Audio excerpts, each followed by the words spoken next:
डेअरीतनी रांगा रांगातनी किटल्या किटल्यातनी दूध हाय भारीच ग भारीच ग भारीच ग. दूध भारी फॅट भारी SNFB भारी ही किमया फर्टिमिन प्लस ची सारी. गोकुळच्या महालक्ष्मी पशुखाद्य कारखान्यानं आपल्या दूध उत्पादकांसाठी नव्यानं उपलब्ध केलेलं सीविड युक्त मिनरल मिक्सचर फर्टिमिन प्लस. दुधाला रेट वर्षाला वेद आपल्या डेअरीतून आजच आणा फर्टिमिन प्लस.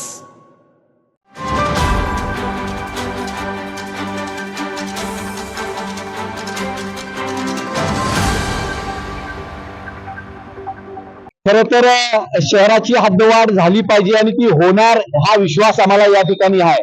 या शहरामध्ये जे काही पहिल्यांदा 42 गावं म्हणली त्यानंतर आता 18+2 20 गावं आणि 2 MIDC यामध्ये समाविष्ट व्हाव्या अशा महानगरपालिकेने जो प्रस्ताव तयार केलेला आहे तो आता पुन्हा प्रस्ताव सुधारित प्रस्ताव तयार होईल आणि त्यानंतर कोल्हापूरची हद्दवाढ होईल.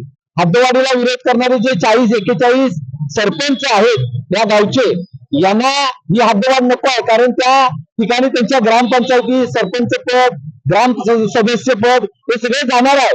पण यांनी तो विचार करायला पाहिजे महापालिकेची हद्दवाढ झाली की तुमचे सुद्धा नगरसेवक या महापालिकेत येणार आहेत.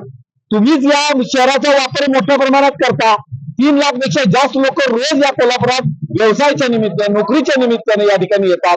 काही काही नेते लोक असे आहेत त्यांची घरे इथे कोल्हापूर शहरात आहेत, त्यांचे ऑफिसेस कोल्हापुरात आहेत आणि हद्दवाढीला विरोध करतात. खर तर ग्रामीण भागाच्या जनतेला या ठिकाणी यायचं आहे आणि फाळावाढ बिलकुल नाही. पाणी दर आमच्यापेक्षा जास्त पाणी बिल त्यांना त्या ठिकाणी मिळतंय. त्यामुळे हद्दवाढ ही होणं नैसर्गिक आहे. महाराष्ट्रातल्या इतर सर्वच शहरांची हद्दवाढ झालेली आहे. 25-30 वेळा हद्दवाढ झालेली आहे. कोल्हापूरची मात्र 66.82 किलोमीटर जे 1946 साली होती ती आज देखील तीच स्थिती आहे. त्यामुळे त्यावेळी असणारी 90,000 संख्या होती लोकसंख्या, आज 8 लाखाच्या वर लोकसंख्या गेलेली आहे. त्यामुळे हद्दवाढ होणं हे काळाची गरज आहे. आता महाराष्ट्र सरकारला या गावातल्या लोकांना हद्दवाढीमध्ये समावेश असणाऱ्या गावांना तिथल्या लोकप्रतिनिधींना विचारायची गरज नाही. डायरेक्ट नोटिफिकेशन काढून ही हद्दवाढ सरकार करू शकते आणि तोच प्रयत्न कोल्हापूरच्या सर्व सामाजिक आणि राजकीय नेते आम जनता या ठिकाणी एकत्र येऊन आम्ही हा निर्णय घेऊ आणि हद्दवाढ केल्याशिवाय स्वस्थ बसणार नाही. ताज्या घडामोडी पाहण्यासाठी माझा महाराष्ट्र न्यूजला आजच सबस्क्राईब करा.